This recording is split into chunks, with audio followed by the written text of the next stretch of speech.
नमस्कार मंडळी, जय शिवराय. मी पत्रकार मंगेश आपलं स्वागत करतो. राज्य नाट्य स्पर्धा चालू आहे. महाराष्ट्र शासनाच्या सांस्कृतिक विभागाने आयोजित केलेली ही स्पर्धा.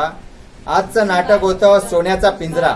आणि सोन्याचा पिंजरा हे नाटक बघायला बुलढाण्याचे राजेश सुराडकर आपल्यासोबत आहेत. राजेश सुराडकर हे प्रेक्षक म्हणून आपल्या भावना मांडणार आहेत. राजेशजी, आपलं स्वागत आहे मुलाखतीमध्ये. नमस्कार. राजेशजी, सोन्याचा पिंजरा नाटक आपण पूर्ण बघितलं. काय प्रेरणा मिळाली? काय तुम्ही तुमचं आता सोन्याचा पिंजरा नाटक तुम्ही एन्जॉय कसं केलं? सोन्याचा पिंजरा नाटक अत्यंत उत्कृष्ट आणि अत्यंत संगीतमय आणि फिरता रंगमंचाचा अनुभव हा प्रेक्षकांना माझ्यासोबत मिळाला. आणि कुणाल तांबे दिग्दर्शित अतिशय सुंदर नाटक, कल्पना बिसे, विनय चेंदवनकर यांनी अतिशय मार्मिक असं नाटक केलं आहे.